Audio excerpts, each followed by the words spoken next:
It was just another regular evening, or at least it was supposed to be. I had come home late from work, exhausted, the usual tension in my shoulders. As I stepped into the house, I noticed something strange. The lights in the living room were dimmed more than usual, the air heavy with an unfamiliar sense of quiet. My wife, Rachel, wasn't where I expected her to be. Normally, she'd be sitting on the couch, catching up on her favorite show, or perhaps cooking dinner. But tonight, the house felt empty, too empty. I called out to her. "Rachel?" No answer. Something felt off. But I couldn't put my finger on it. I walked towards the hallway, expecting to see her come around the corner from the kitchen. Instead, I heard voices. But they weren't coming from the TV or any device, these were actual voices. Muffled, as though they were trying to keep their conversation discreet. At first, I thought I was imagining things, but as I moved closer, the voices became clearer. I stopped just outside the door to our bedroom. There they were. Rachel and someone else. A man's voice, low and almost soothing, with just a hint of laughter. And Rachel. Her voice sounded different. There was something about it, an edge that wasn't there before. It sent a shiver down my spine. I wasn't sure why, but something about their tone suggested a level of familiarity I wasn't prepared for. My pulse quickened. My heart raced, but I couldn't move. I should have turned back. I should have pretended I hadn't heard anything, but my body was frozen. My mind was racing, bombarded with thoughts that I couldn't fully comprehend. The man's voice came again, this time clearer than ever. "I miss you too, babe. I can't wait to see you again this weekend." Babe. My blood ran cold. I wasn't sure if I had heard that correctly, but I had. He had just called my wife babe. My breath caught in my throat. Who was this? Why was Rachel talking to another man like this? I had to know. I leaned in, my breath barely audible, careful not to make a sound. The voice continued, but now Rachel responded. "I know, I've been thinking about you too, it's just. I'm trying to hold everything together at home. But it's hard, you know." My chest tightened. Home. She was talking about us, wasn't she? Why did it sound like she was torn between the man in the room and the life we had built together? How long had this been going on? What had I missed? "Does he suspect anything?" the man asked. Rachel hesitated. Her voice shook slightly. "No, I don't think so. He's busy with work and everything. I just need to keep things calm, you know." My stomach sank. He's busy with work. She wasn't even trying to hide it anymore. It was right there, in the open. My wife, the woman I trusted with everything, was admitting, to having an affair, and I was hearing it with my own ears. I wanted to scream. I wanted to burst in there and confront them both. But I was paralyzed. The truth was unraveling right in front of me, and I couldn't seem to process it fast enough. What had I done to deserve this? Was our marriage just a lie? How could she do this to me? Just as I was about to step forward, something made me pause. Rachel spoke again, and this time, her words struck me to the core. "Does he love you?" The words hung in the air, and I found myself repeating them over and over in my head. What kind of person would ask that question? What was going through her mind? The sound of the man's voice shifted. "I think he's starting to notice something. Are you sure this is worth it?" And then Rachel's voice broke. "Does he love you?" she repeated. There was a long pause. "I don't know if he loves me the way you do, but I think he does. At least, I thought he did." I couldn't believe it. The silence that followed was deafening. Every word she said was a knife twisting in my chest. But before I could fully react, something clicked inside me. I had to confront her. Not with rage, not with anger. But with that single, simple question.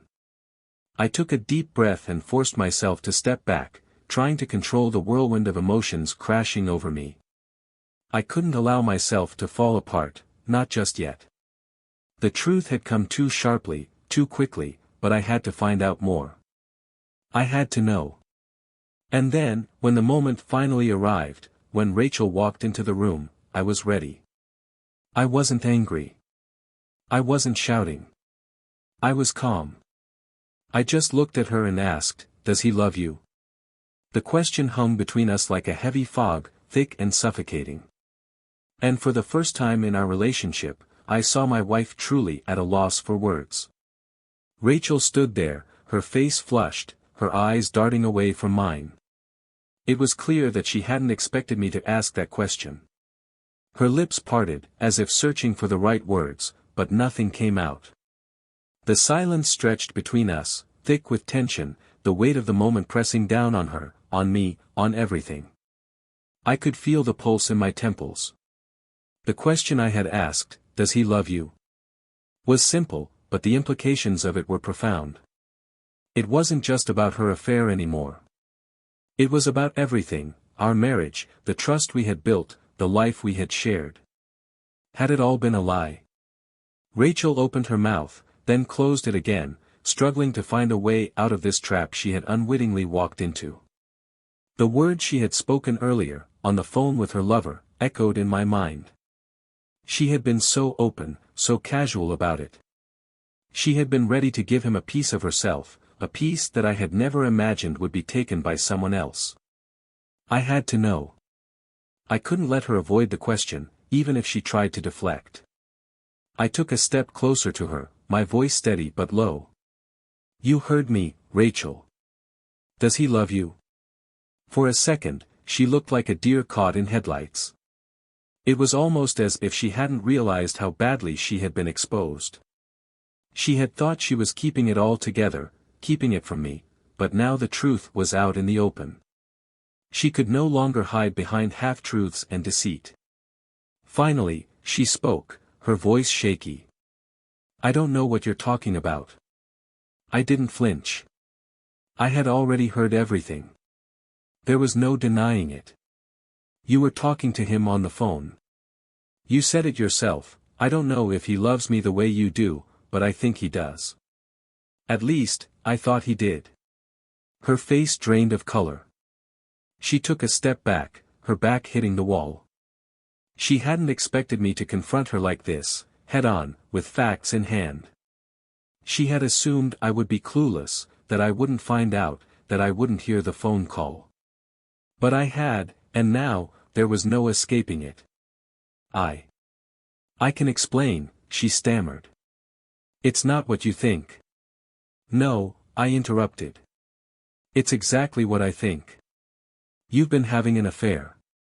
You've been lying to me for months, and you don't even have the decency to admit it." Rachel's eyes filled with tears, but I wasn't moved by them. The damage had been done. I had been betrayed, and no amount of tears or apologies could undo that. I had trusted her completely. I had given her my heart, and she had tossed it aside for someone else. I needed answers. I needed to understand why. "Why, Rachel?" I asked, my voice barely above a whisper. "Why did you do this to me? To us?" She shook her head, the tears starting to spill. "I don't know. It just happened. I was lonely.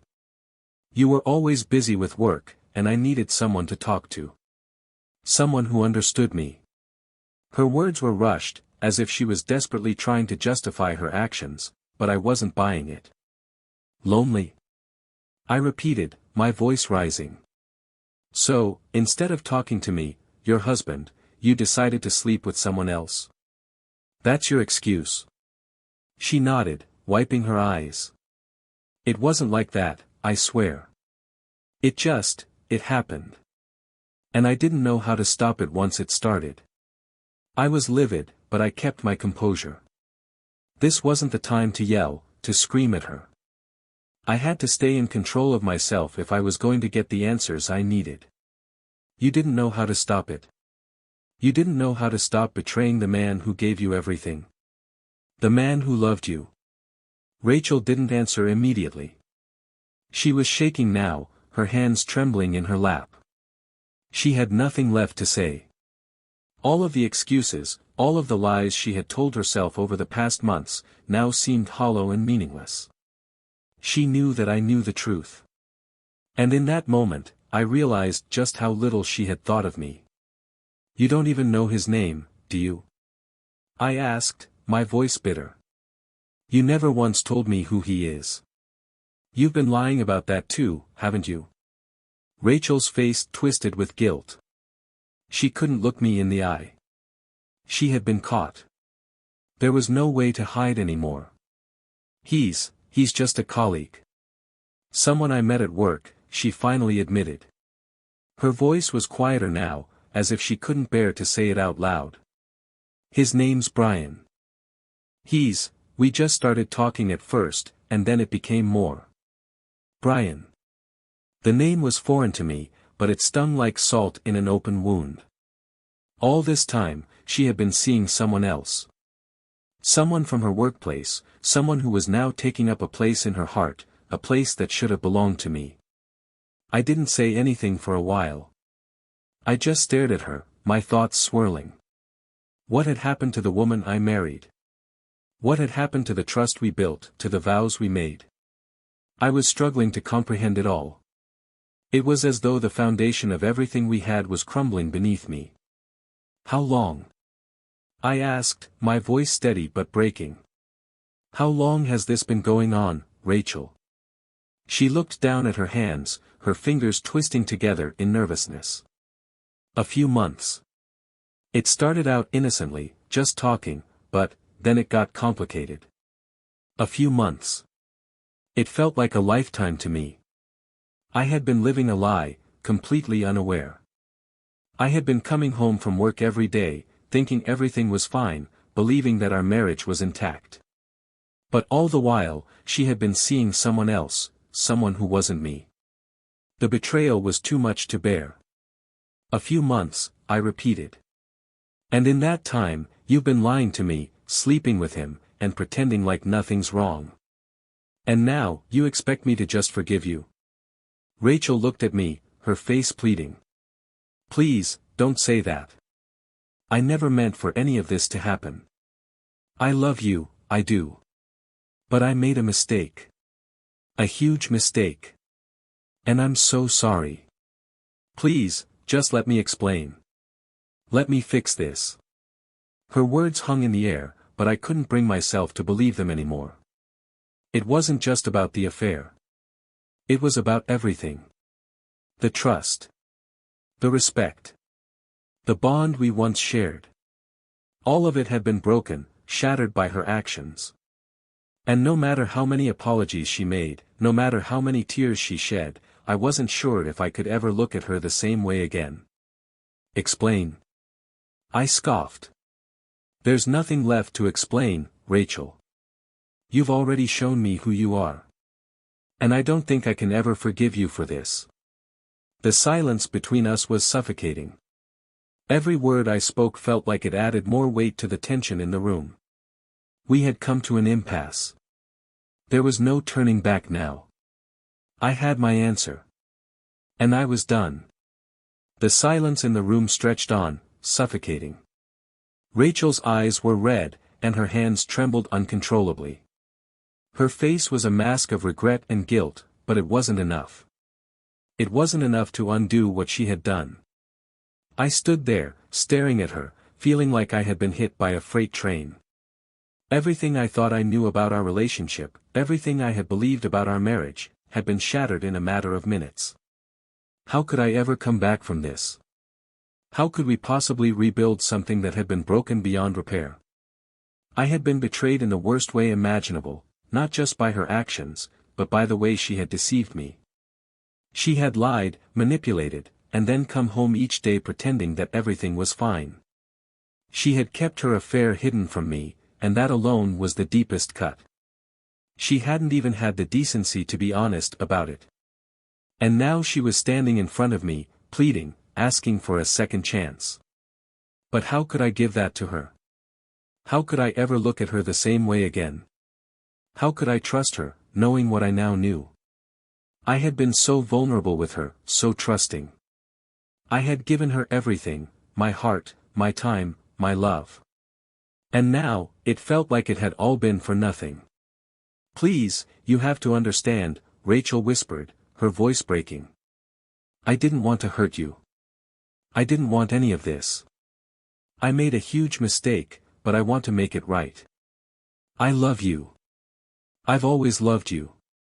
Her words echoed in my mind, but they rang hollow. How could I believe that? How could I possibly believe her when she had been lying to me for months, betraying me with another man? The weight of it all was crushing. I wanted to scream, to yell, to demand answers. But instead, I stood frozen, numb. My emotions were swirling inside me, anger, hurt, confusion, betrayal, but I couldn't bring myself to voice them. I didn't even know where to start. "You love me?" I finally whispered, my voice thick with disbelief. "If you loved me, how could you do this? How could you hurt me like this? How could you sleep with him and then come home and pretend everything was fine?" Rachel's face contorted with pain. She stepped toward me, as if she was going to reach out, but I stepped back. I couldn't let her touch me. I couldn't let her try to fix it with one of her empty gestures. "I'm sorry," she choked out. "I know I can't change what I've done, but I'll do anything to make it right. I don't want to lose you. Please, please don't leave me." Her voice broke with desperation. It tore at something inside me, but I didn't let it show. I had to remain strong. If I gave in now, if I let her in again, would be allowing myself to be hurt all over again. I had already been torn apart. I couldn't let that happen again. "Anything?" I asked, my voice cold and distant. "What could you possibly do that would make any of this right, Rachel? What could you do that would ever make me trust you again?" Her face paled, and for a moment, she seemed lost. She opened her mouth to speak but stopped, as if searching for the right words, but nothing came. She had nothing left to say. I had heard it all before, the apologies, the promises, the empty reassurances. It was all meaningless. Then, as if a switch had been flipped, the room seemed to close in around me. I heard something, a soft, almost imperceptible noise from the corner of the room. I turned, my mind still reeling from everything Rachel had just said, but there was something more, something that felt off.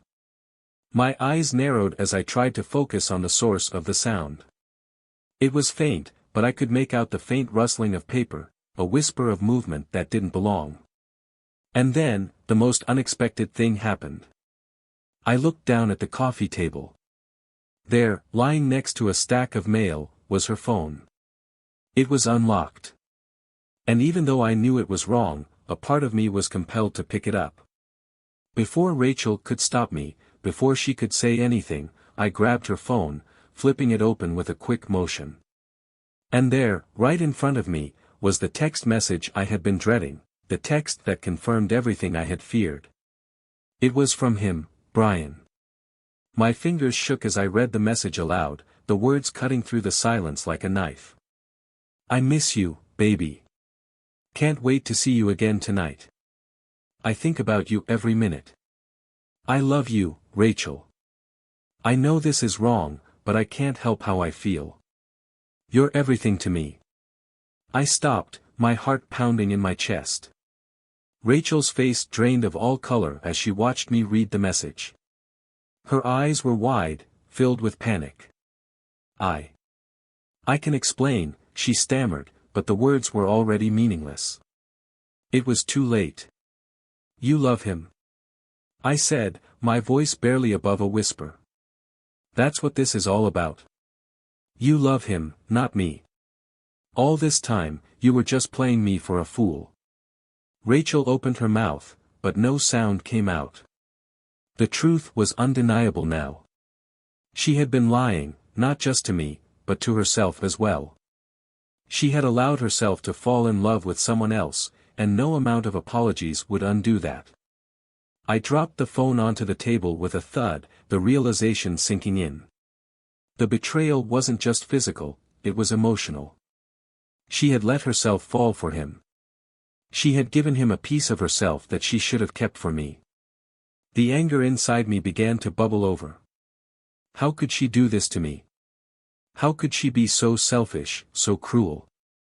How could she say she loved me and then turn around and do this? Rachel reached out for me, her hands trembling, but I stepped back. I couldn't let her touch me. I couldn't let her anywhere near me. I should have known, I muttered, my voice breaking. I should have seen this coming. But I trusted you. I trusted you with everything, and you threw it all away. Tears filled her eyes, and her lips quivered. I'm sorry, I didn't mean to hurt you. I didn't mean for this to happen. Please, please, don't leave me. But I had already made up my mind. There was nothing left to say. The truth was out, and there was no going back. I had been betrayed in the worst way possible, and I couldn't forgive her for that. I don't know who you are anymore, I said quietly. And I don't know if I can ever find my way back to you. You've broken something inside me, Rachel. And I don't know if I can fix it.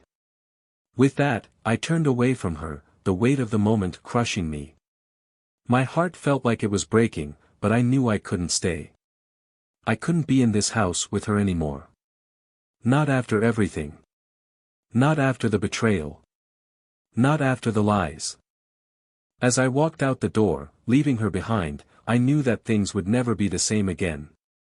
The woman I loved, the woman I had built my life around, was gone, replaced by someone I didn't recognize. And I wasn't sure if I would ever be able to heal from that. As I walked out of the door, leaving the house that had once felt like home, a heavy silence hung in the air. The cool night breeze hit my face, and the chill seeped into my bones, but it wasn't the cold that left me numb, it was the realization that my life had just been torn apart.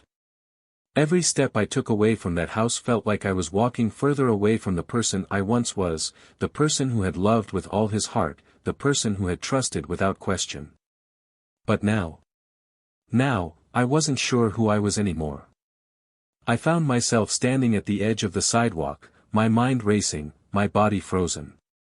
My thoughts were a blur, bouncing from one painful moment to the next. How had it come to this? How had everything that I thought I knew about love, about marriage, about loyalty, been shattered in such a short amount of time? Was this it? Was this the end of everything we had?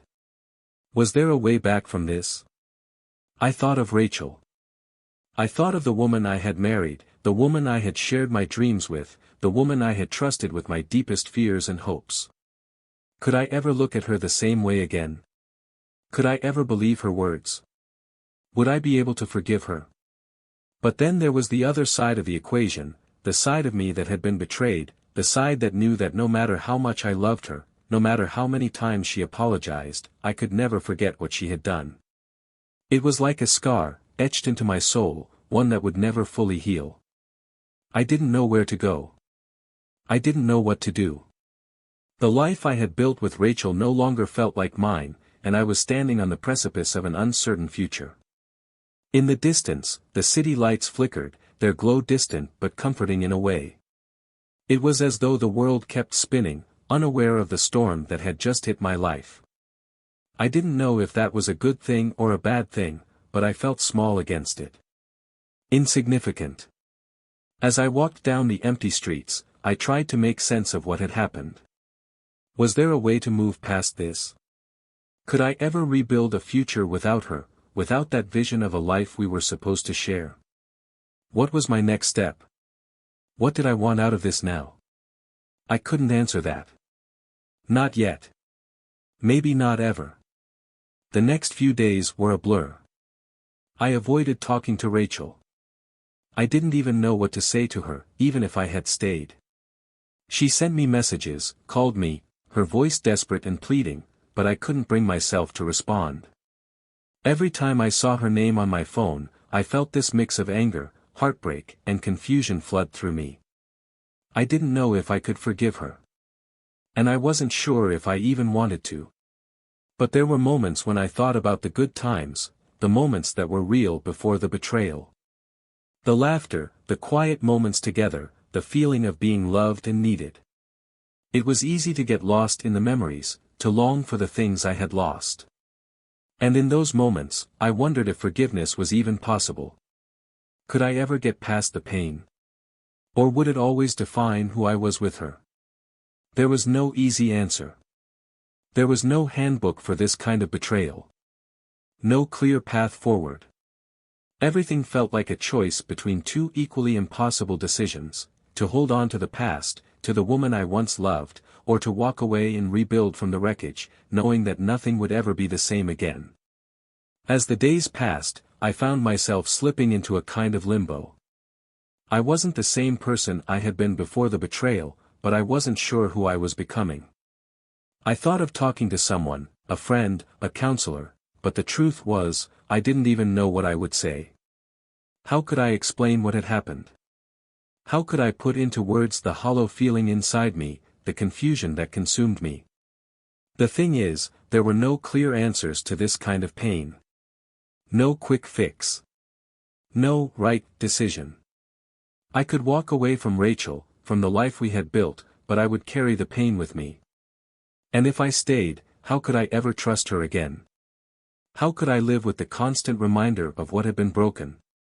As I sat down that night, alone in my apartment, staring at the empty space where our memories once were, I realized that I had no choice but to make peace with uncertainty. I couldn't control what had happened, and I couldn't control the future. I could only decide what I wanted to do with the present. Whether that meant walking away or finding a way to heal, that was my choice. But it was a choice I needed to make on my own time. Rachel was waiting for me to answer, to give her an ultimatum, but I knew that I wasn't ready. Not yet. Maybe one day, I would be able to forgive her. Maybe one day, I would be able to trust again. But for now, all I could do was take each day as it came and see where life would take me next. The only certainty in that moment was that nothing would ever be the same again. And maybe, just maybe, that was the hardest thing to accept of all. The future was wide open. But it was up to me to decide which path to take. And I wasn't sure I was ready to choose just yet.